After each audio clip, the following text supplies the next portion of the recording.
नमस्कार दोस्तों, आप देख रहे हैं स्टडी IQ के पीसेस प्लेटफॉर्म को। और आज ये जो डिस्कशन है, जो सेशन होने वाला है, इसमें आज हम स्टेट PCS एस्पिरेंट्स को अपनी प्रिपरेशन में क्या क्या चैलेंजेस आते हैं, क्या क्या डिफ़िकल्टीज़ आते हैं, इसी पे हम डिस्कशन करेंगे।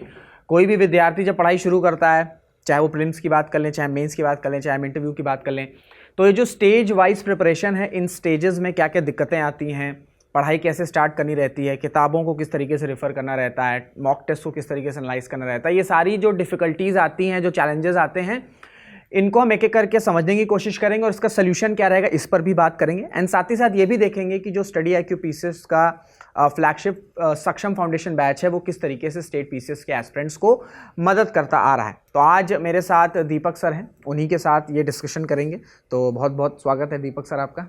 बिल्कुल सर स्टार्ट करते हैं पहले से कि अगर कोई एस्पिरेंट है, वो तैयारी शुरू कर रहा है, तो उसको क्या क्या चैलेंजेस आते हैं, मतलब क्या क्या डिफ़िकल्टीज़ रहती है इस एग्जामिनेशन अगर वो स्टार्ट कर रहा है, तो चाहे वो फ्रेशर हो या नंबर ऑफ अटेम्प्ट्स भी वो दे रहा हो, तो दोनों ही अगर हम सेट करें, या फिर हम डिफरेंशिएट भी कर सकते हैं, कोई अगर फ्रेशर है या ऐसे स्टूडेंट्स एस्पिरेंट जो 2-3 अटेम्प्ट्स दे चुके हैं। जैसे सर, अगर किसी के पास थोड़ा सा एक्सपीरियंस है तो उसका थोड़ा सा अलग तरीका हो जाता है, और जो फ्रेशर हैं उनके लिए चीज़ें बिल्कुल नई होती हैं सब कुछ।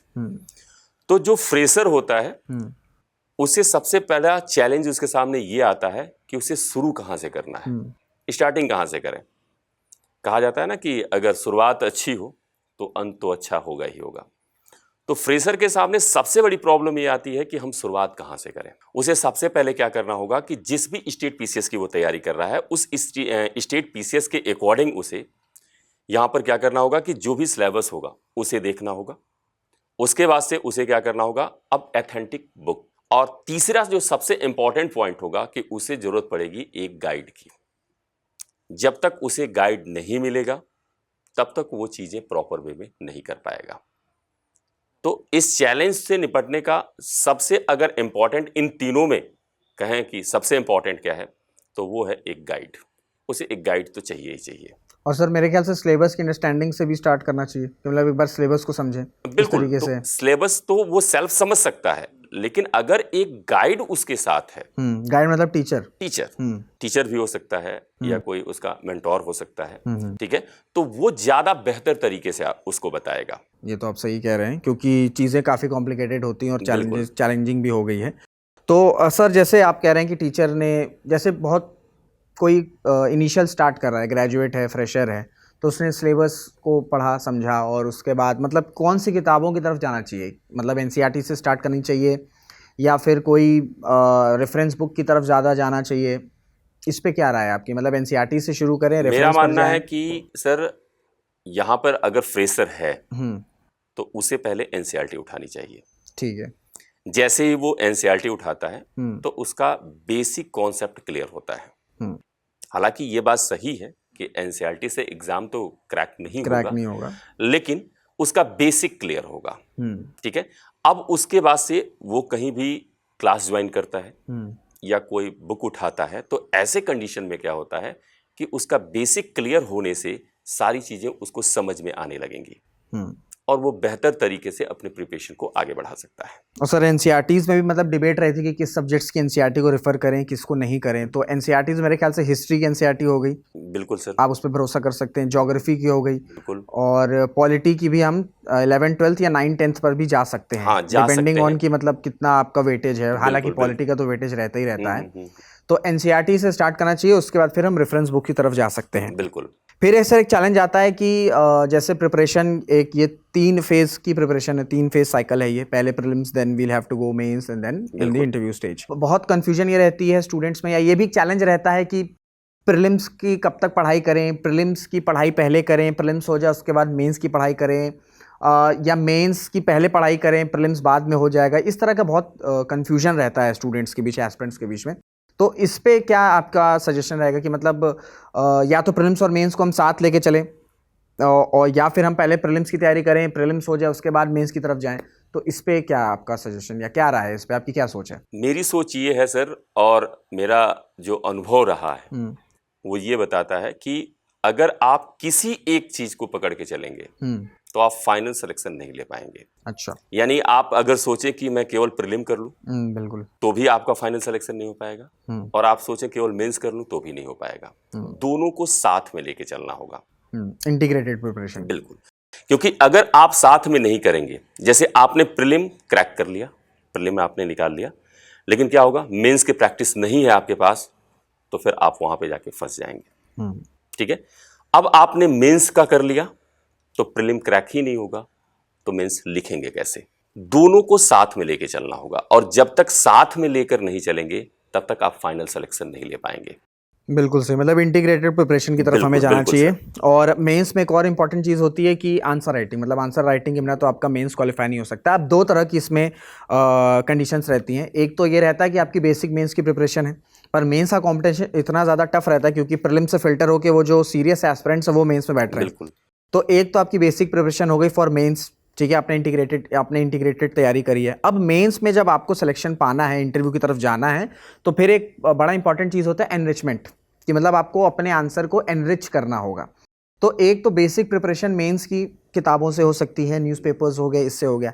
ये जो पॉलिशिंग होती है मेंस की प्रिपरेशन में, या जो एनरिचमेंट का प्रोग्राम होता है, या जो एनरिचमेंट क्वालिटी होती है, ये कैसे कोई एस्पिरेंट जैसे सेल्फ स्टडी ही कर रहा है तो वो कैसे इस तरफ जा सकता है कि उसे अपने मेंस की प्रिपरेशन को एनरिच करना हो, क्योंकि आंसर तभी हटेगा, मतलब थोड़ा सा डिफरेंट होगा तभी आपको मैक्सिमम मार्क्स मिलेंगे मेंस में। उसके लिए टीचर मस्ट है, क्योंकि देखिए नॉलेज होना और नॉलेज को रिप्रेजेंट करना, और दोनों में बड़ा ही अंतर है। आपके पास किताब का नॉलेज है, आपको पता है कि क्या क्या चीजें हैं, लेकिन अब उसको मेंस में आपको लिखना है तो वहां पे आपके पास लिमिट रहेगा कि आपको इतने शब्दों में ही लिख कर आना है। बिल्कुल। अब वो शब्द कैसे और आप सारे डायमेंशंस भी कवर करने हैं। बिल्कुल। तो वो चीजें आप कैसे करेंगे? अगर सेल्फ करेंगे तो हो सकता है कि बहुत लंबा टाइम लग जाए, बहुत ज्यादा भी समय लग जाए, और शायद न भी हो उस परफेक्शन के साथ। लेकिन जैसे ही आप एक टीचर के अंडर में आते हैं तो वो अपने एक्सपीरियंस के आधार पे क्या करता है कि आपको वो चीजें लिखना बता देता है। नॉलेज आपके पास है, लेकिन उसको तरीका बता देता है ये प्रेजेंट कैसे कि करेंगे, कैसे आप उसको प्रेजेंट करेंगे, किस तरीके से आप लिखेंगे कि आपको मैक्सिमम मार्क्स मिल सकते हैं।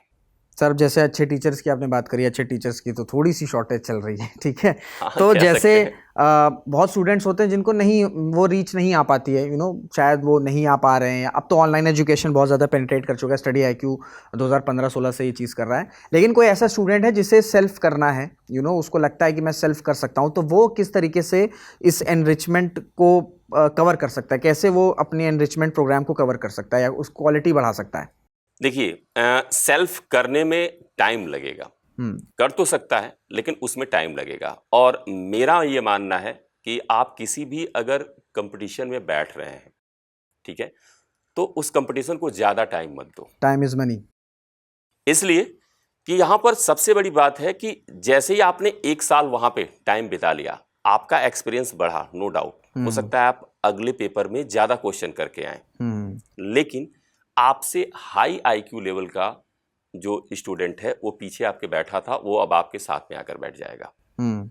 और फिर अब आपको क्या होगा, उसके अकॉर्डिंग क्या करना होगा, अपनी प्रिपरेशन को ले जाना होगा। यानी हर साल एग्जामिनेशन आपके लिए टफ होता जाएगा। तो यहां पर सबसे इंपॉर्टेंट है कि जब आप लगो तो जितना जल्द से जल्द हो सके उतना जल्द अपने टारगेट को अचीव कर लो आप। और ये जो आपने बात कही कि जितना जल्दी लग सकते हैं, तो मतलब ये भी रहता है कि प्रिपरेशन कब से स्टार्ट करें, ग्रेजुएशन की ईयर्स में स्टार्ट कर लें या ग्रेजुएशन के बाद स्टार्ट करें, तो इस पे क्या मतलब एक एस्पिरेंट को कब से स्टार्ट करना चाहिए? मतलब मेरे हिसाब से ये है कि ग्रेजुएशन अगर आप 3 साल कर रहे हो तो शायद अपने फाइनल ईयर में स्टार्ट कर सकते हो, एंड अगर 4 साल की आपकी इंजीनियरिंग या जो भी आप 4 साल या 5 साल का आपका ग्रेजुएशन डिग्री है तो लास्ट ईयर से आप स्टार्ट कर सकते हो, क्योंकि ग्रेजुएशन ईयर, कॉलेज ईयर्स भी काफ़ी ज़्यादा आपको एक्सपीरियंस देते हैं आपका, वो भी बड़ा एक इंपॉर्टेंट चीज़ है। तो उस पर आपका कैसे रहेगा? मुझे लगता है कि अगर आपने 12th पास आउट के बाद अगर टारगेट कर लिया है कि मुझे सिविल सर्विसेज में जाना है, तो आपको वहीं से अपने टाइम स्लॉट में से 1 घंटे 2 घंटे जो भी आपसे पॉसिबल हो, आप उस फील्ड को देना स्टार्ट कर दो, तैयारी को देना स्टार्ट कर दो। आपने अक्सर सुना होगा कि फर्स्ट अटेम्प्ट में qualify, final crack, final selection. ये फर्स्ट अटेम्प्ट तो हम सुनने में अच्छा लगता है हम लोग, काफी अच्छा भी इसकी लगता तैयारी है। तो 2-2.5 साल से चल रही है, लेकिन ये कोई नहीं देख रहा है कि उस बैकग्राउंड में क्या चल रहा था। जो फर्स्ट अटेम्प्ट में क्रैक कर रहा है वो अपने 12th पास आउट के बाद ही उस एग्जामिनेशन में लग गया है, तब उसने एग्जाम क्रैक किया है। तो मुझे लगता है कि 12th पास आउट के बाद अगर आपका टारगेट है कि आपको सिविल सर्विसेज में जाना है तो आपको वहीं पे लग जाना चाहिए।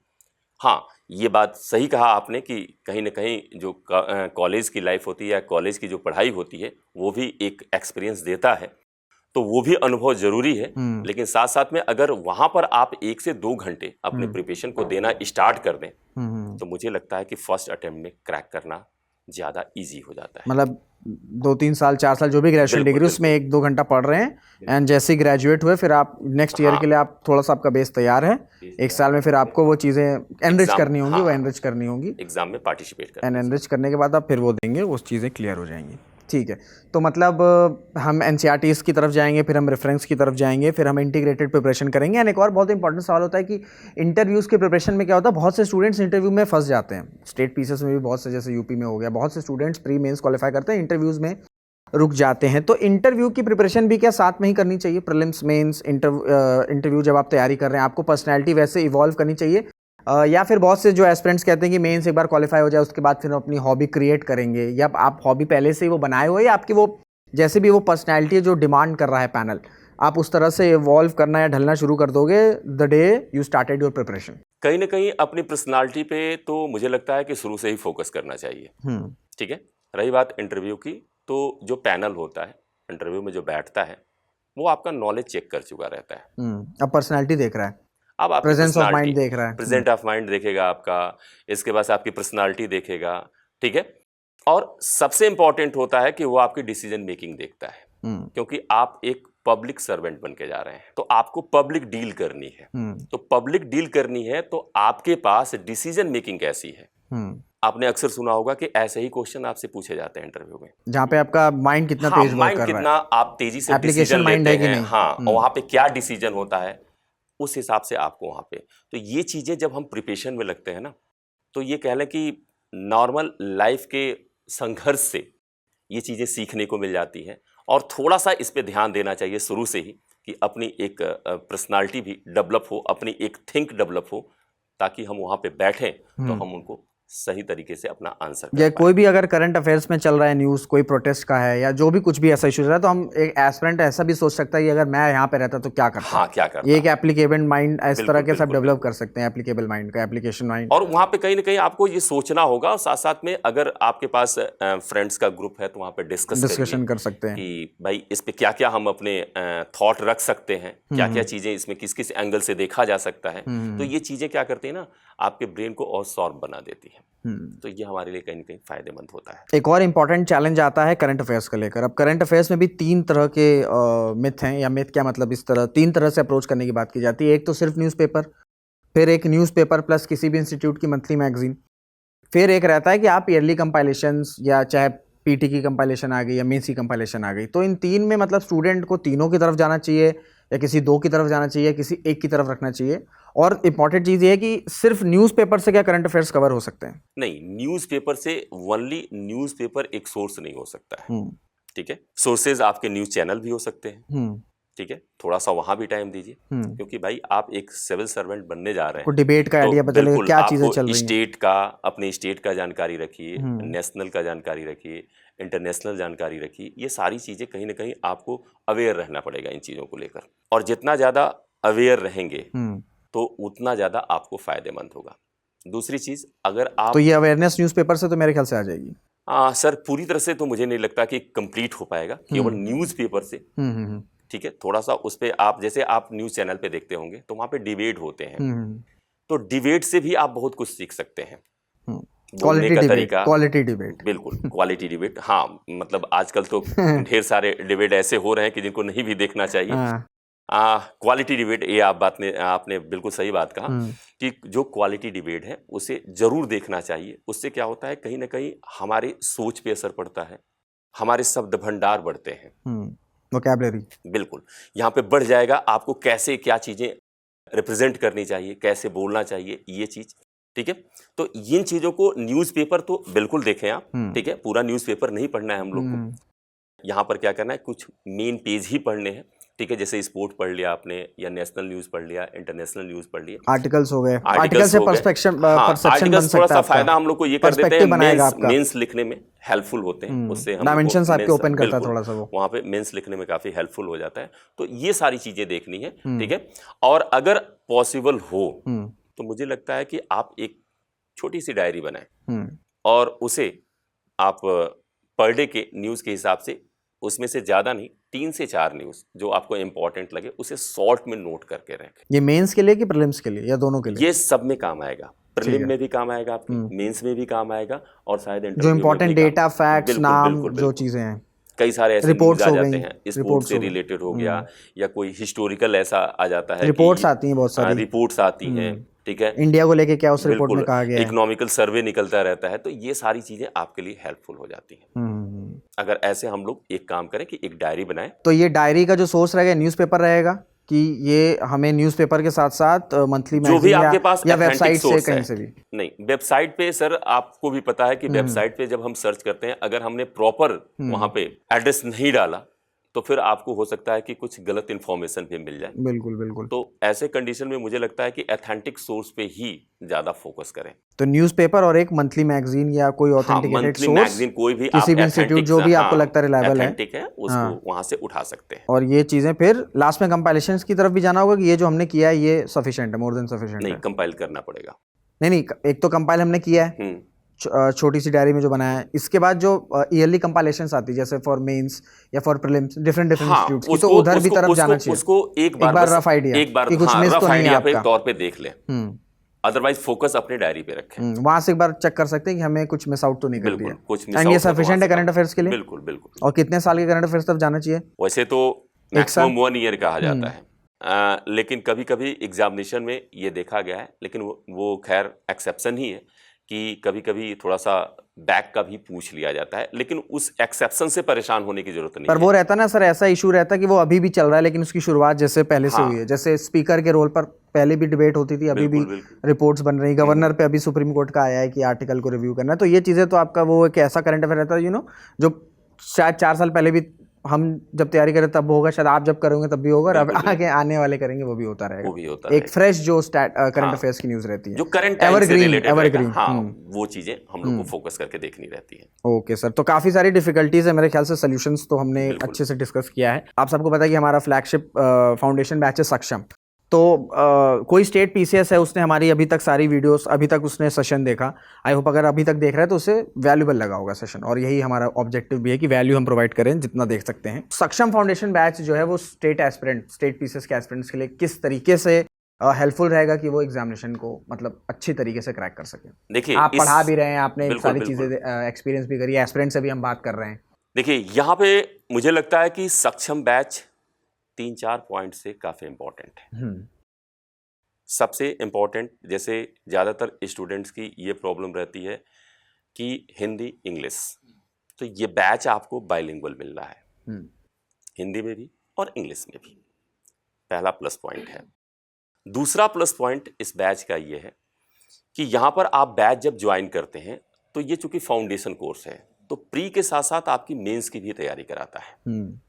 मार्केट में शायद आपको बहुत कम मिलेंगे ऐसे, शायद नहीं भी मिले, जो प्री प्लस मेंस दोनों की तैयारी कराते हैं। तीसरा इंपॉर्टेंट ये है इस बैच का कि इसमें आपको पहले दिन से ही, जिस दिन आपका एडमिशन होता है और पहली क्लास स्टार्ट हो, पहला टॉपिक आप पढ़ते हैं, उसी दिन से आपको मेंस की प्रैक्टिस करानी स्टार्ट कर दी जाती है। बिल्कुल, आंसर राइटिंग जैसे ही आप करना स्टार्ट कर देते हैं तो हो सकता है कि शुरुआत में आपको प्रॉब्लम आए, लेकिन धीरे धीरे वो तो इवैल्यूएशन भी होता है, जैसे जैसे आप और उसमें क्लास के बाद आपको एमसीक्यूज और आंसर राइटिंग दोनों ताकि प्रीलिम्स भी हो, मेंस भी हो। तो ये आपका बड़ा इंपॉर्टेंट फैक्टर है।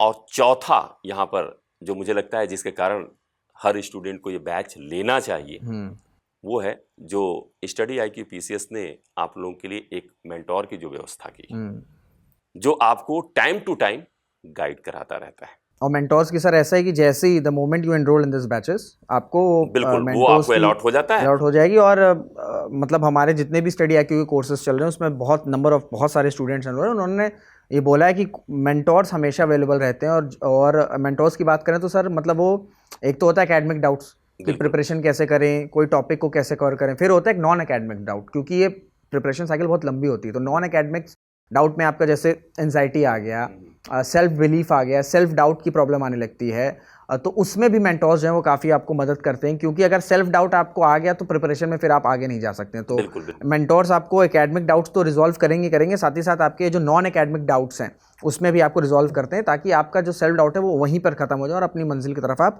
कैरी फॉरवर्ड करके चलें। साथ ही साथ सर ये भी है कि मतलब जैसे क्या होता है कि क्लासेस में, जैसे हम लोग सब ऑफलाइन से हैं, तो क्या रहता है कि मतलब क्लासेस में लेक्चर चल रहा है, ध्यान लिखने में भी, नोट्स पर भी है, तो चीज़ें मिस हो जाती हैं। लेकिन इसमें क्या है कि सर लेक्चर नोट्स आपको वैसे ही मतलब क्लासेस के बाद आपको लेक्चर के क्रक्स मिल जाएंगे, एंड फिर इजी रिवीजन के लिए, जैसे आपने कहा ना कि एक हैंड नोट मतलब बना लिया जाए, तो उसमें मैं आपको ऐड ऑन करना चाहूँगा कि आपको तो पता ही होगा कि वो स्पेशल हैंड रिटन नोट्स भी बनाए जाते हैं जो स्टूडेंट्स जो खुद एक्सपर्ट्स प्रिपेयर किए जाते हैं, ताकि आप क्विकली जो है वो जो जैसे प्रीलिम्स का टाइम आया लास्ट में, जैसे प्रीलिम्स में हमने बहुत नोट्स, हमको लगता है हम नोट्स हर दिन बना रहे हैं, लेकिन जब एक बार हम रिवाइज करने के लिए ओपन करते हैं तो काफ़ी ज़्यादा बल्कि हो जाता है, और बल्कि नोट्स को रिवाइज करना काफ़ी ज़्यादा टीडियस टास्क रहता है और चीज़ें दिमाग में रहती भी नहीं है। हैंड रिटन नोट्स जो प्रोवाइड किया जाता है वो भी एक्सपर्ट्स के द्वारा प्रिपेयर किया जाता है, जो खुद प्रीलिम्स मेंस क्वालिफाई किए हुए हैं, वो आपको एज इट इज़ बिल्कुल कंसोलिडेटेड नोट्स देते हैं, ताकि आप प्री से पहले उसको कर सकते हैं, रिवाइज कर सकते हैं, एंड मेन से पहले भी आपको सारी चीज़ें, सारी सुविधाएं मिलती हैं। और सर आपने बताया कि बायलिंगुअल है तो इंग्लिश और हिंदी का कोई इशू नहीं है। और एक और इंपॉर्टेंट चीज़ है कि करंट अफेयर्स की वीकली सेशंस चलती हैं, इसमें नेशनल करंट अफेयर्स के साथ स्टेट स्पेसिफिक, क्योंकि आप स्टेट की तैयारी कर रहे हैं तो आपको स्टेट की स्टैटिक इन्फॉर्मेशन भी पता होनी चाहिए कि स्टेट की ज्योग्राफी कैसी है, हिस्ट्री कैसी रही है, वहाँ का कल्चर कैसा है, वहाँ की पॉलिटिक्स कैसी है, पॉलिटी कैसी है, एंड साथ में क्या क्या चीज़ें डेवलप्ड हो रही हैं, ताकि आप दोनों को क्रक्स करके आपको पता चलता है। और ये भी पता चलता है कि नेशनल में क्या चीज़ें हो रही हैं, क्या स्कीम है, और स्टेट में वो किस तरीके से इंप्लीमेंट कर रही है, इफेक्ट कर रही है। ये सारी चीज़ें जो है आपको सक्षम बैचेस में सारी चीज़ें मिल जाती हैं। तो आई होप सर चैलेंजेस जो हैं वो सारा हमने बता दिया, सोल्यूशंस बता दिए, एंड जो भी स्टूडेंट्स का डाउट था सक्षम बैचेस को लेकर, उस पर भी एक अच्छी खासी हमने डिबेट डिस्कशन कर लिया है। तो आई होप सेशन ये स्टूडेंट्स को काफ़ी वैल्यूबल लगा होगा। तो आई होप ये सेशन आपको वैल्यूबल लगा होगा। इसके अलावा कोई डाउट रहेगा तो आप इस वीडियो के नीचे कमेंट जो बॉक्स है उसमें आप पूछ सकते हैं। एक और सर बड़ी इंपॉर्टेंट इन्फॉर्मेशन है कि अभी मॉनसून सेल जो है वो अनाउंस कर दी गई है, और इस वक्त अगर आप सर आपका कोड DS लाइव, मेरा कोड RS लाइव, और जो भी और अदर फैकल्टीज हमारे प्लेटफॉर्म पर पढ़ाते हैं, किसी भी फैकल्टी का अगर आप कोड एनरोल करेंगे, मतलब कूपन कोड पे अगर आप इस्तेमाल करेंगे, तो आपको 9,999 रुपये में ये पूरा फाउंडेशन बैच, जिस भी स्टेट की आप तैयारी कर रहे हैं, यूपी, बिहार, उड़ीसा समेत जो भी स्टेट्स अवेलेबल हैं, उन सब के फाउंडेशन बैचेस आपको 9,999 मिल जाएंगे। लेकिन सर हर अच्छी चीज़ थोड़े टाइम के लिए रहती है, तो ये ऑफर भी आपका सिर्फ 31 जुलाई तक ही है। जुलाई के बाद जो है प्राइसेस बढ़ जाएंगे, तो उससे पहले अगर आप कोड का इस्तेमाल करके बैचेस में एनरोल होंगे तो 9,999 में आपको पूरा कंप्लीट फाउंडेशन मिल जाएगा। एंड इसी वीडियो के डिस्क्रिप्शन बॉक्स में आपको लिंक मिल जाएगी सभी स्टेट PCS की, तो आप वहाँ भी रेफर कर सकते हैं। साथ ही साथ हमारे सभी टीचर्स के सर इंस्टाग्राम हैंडल भी हैं, टेलीग्राम हैंडल भी है, ईमेल ID भी है, वहाँ पर भी डिस्कस कर सकते हैं। एंड इस वीडियो के नीचे जो कमेंट बॉक्स है वो भी ओपन फॉर डिस्कशन है, वहाँ पे अगर आप कोई भी डाउट पूछेंगे तो वो डाउट को लिया जाएगा। एंड साथ ही साथ काउंसलर के नंबर लिंक पे शायद टिकर चल रहा होगा, वहाँ पे आपको काउंसलर्स के नंबर देखते हैं, एक्सपर्ट काउंसलर्स हैं, आप उनसे भी कांटेक्ट कर सकते हैं, और वहाँ पे आप किसी भी फैकल्टी का नाम लेंगे तो आपसे डायरेक्टली वो आपको बात करा देंगे। तो आई होप ये सेशन आपको वैल्यूबल लगा होगा। चलिए फिर अंत करते हैं सर, डिस्कशन को समाप्त करते हैं।